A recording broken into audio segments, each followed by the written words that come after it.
Rajasthan BJP मुख्यालय में कल एक ऐसा भयंकर और अजीबोगरीब वाकया हो गया जिसने पूरी सरकार की फजीयत कर दी है। जयपुर स्थित बीजेपी दफ्तर में कल जब केंद्रीय रेल मंत्री अश्विनी वैष्णव मीडिया से संवाद कर रहे थे, ठीक उसी वक्त भीषण गर्मी के बीच अचानक बिजली गुल हो गई। ऊर्जा मंत्री के सामने ही बीजेपी ऑफिस की बत्ती गुल। अश्विनी वैष्णव के कार्यक्रम में गजब हुआ। कमाल की बात देखिए कि उस वक्त मंच पर रेल मंत्री के साथ खुद राजस्थान के ऊर्जा मंत्री हीरालाल नागर भी मौजूद थे। कल हुई इस ऐतिहासिक बत्ती गुल पर नागौर सांसद हनुमान बेनीवाल ने ऐसा भयंकर और तीखा सियासी तीर छोड़ा है जिसने बीजेपी के विकास के दावों की धज्जियां उड़ा दी है। बेनीवाल ने तंज कसते हुए कहा कि रेल मंत्री जी विकास की थोती बातें तो बुलेट ट्रेन की स्पीड से कर रहे थे, लेकिन राजस्थान की बिजली पैसेंजर ट्रेन की गति से चल रही है। आखिर इस अंधेरी नगरी वाले वाक्य का पूरा सच क्या है, चलिए देखते हैं। सबसे पहले जयपुर के बीजेपी प्रदेश मुख्यालय में कल मचे उस असहज माहौल की बात करते हैं जिसने सबको हैरान कर दिया। कल बीजेपी दफ्तर में केंद्रीय रेल मंत्री अश्विनी वैष्णव का एक बड़ा मीडिया संवाद कार्यक्रम चल रहा था। रेल मंत्री जैसे ही मीडिया को संबोधित करने खड़े हुए वैसे अचानक पूरे हॉल की बत्ती पूरी तरह गुल हो गई और चारों तरफ भयंकर अंधेरा छा गया। बिजली कटते ही हॉल में असहज स्थिति पैदा हो गई और भीषण गर्मी में मीडिया कर्मियों ने अपने मोबाइल फ्लैश लाइट जलाकर किसी तरह कार्यक्रम को आगे बढ़ाया। पूरे कार्यक्रम के दौरान एक या दो बार नहीं बल्कि कुल 3 बार बिजली कटी और एक बार तो करीब 13 मिनट तक बत्ती पूरी तरह से गुल रही, जिसके चलते केंद्रीय मंत्री को मोबाइल की फ्लैश लाइट और अंधेरों के बीच ही मीडिया के सामने बोलना पड़ा।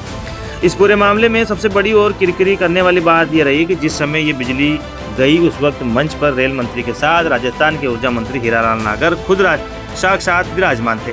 कुछ देर तक जब बिजली नहीं आई तो अपनी फजीयत होते हुए देख ऊर्जा मंत्री गुस्से में हॉल से उठकर बाहर चले गए। बताया जा रहा है कि उन्होंने बाहर जाकर बिजली विभाग के आला अधिकारियों को फोन मिलाया और क्लास ली, लेकिन जब तुरंत समाधान नहीं हुआ तो वो बाहर ही रुके रहे और बाद में जब बिजली सुचारू रूप से बहाल हुई तब जाकर वापस हॉल में लौटे। इस भयंकर घटना से बीजेपी प्रदेश अध्यक्ष मदन राठौड़ के भी बेहद नाराज होने की खबर मिल रही है। पार्टी पदाधिकारियों के बीच कल से ही यह असहज चर्चा का विषय बनी हुई है। बीजेपी दफ्तर के इस अंधेरे पर आरएलपी सुप्रीमो हनुमान बेनीवाल ने कल रात जो भयंकर प्रहार किया उसने इस मामले को पूरे देश में वायरल कर दिया। सोशल मीडिया प्लेटफॉर्म एक्स पर बेनीवाल ने पोस्ट के जरिए सीधे सरकार पर हमला बोलते हुए लिखा है कि कल जयपुर स्थित सत्ताधारी दल बीजेपी के कार्यालय में राजस्थान सरकार के ऊर्जा मंत्री की मौजूदगी में रेल मंत्री श्री अश्विनी वैष्णव के मीडिया संवाद कार्यक्रम के दौरान बिजली गुल हो गई। मंच पर रेल मंत्री, सामने ऊर्जा मंत्री और फिर भी अंधेरा। बेनीवाल ने कटाक्ष करते हुए आगे लिखा है कि लगता है राजस्थान की बिजली व्यवस्था ने खुद ही अपनी हकीकत का प्रेस नोट जारी कर दिया है।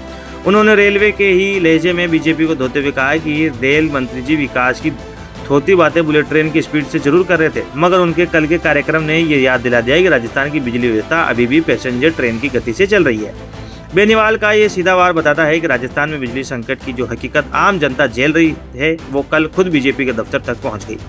दिलचस्प बात यह है कि कल इस बिजली कटौती के बीच ही केंद्रीय रेल मंत्री अश्विनी वैष्णव ने पूर्व मुख्यमंत्री अशोक गहलोत के एक बयान पर पलटवार करते हुए उन पर तीखा तंज भी कसा। रेल मंत्री ने कहा है कि राजनीति में तोड़फोड़ के ये काम तो जादूगर के हैं, वो अपना जादू ही करते रहे। भाजपा केवल विकास पर ध्यान देती, लेकिन जनता जब सोशल मीडिया पर पहुंच रही थी कि गहलोत पर तंज कसने वाले मंत्री जी को कल खुद अपने ही दफ्तर में 13 मिनट तक मोबाइल की फ्लैश लाइट में क्यों बैठना पड़ा।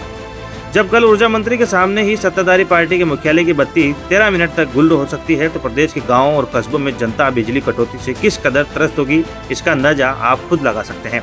हनुमान बेनीवाल ने बुलेट ट्रेन बनाम पैसेंजर ट्रेन का जो तंज कसा है उसने सरकार को पूरी तरह बेवकूफ पर ला दिया है।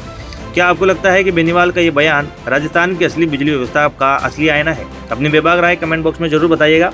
राजस्थान की राजनीति से जुड़े हर अपडेट के लिए सब्सक्राइब करें हमारा चैनल रॉयल पत्रिका। जय हिंद।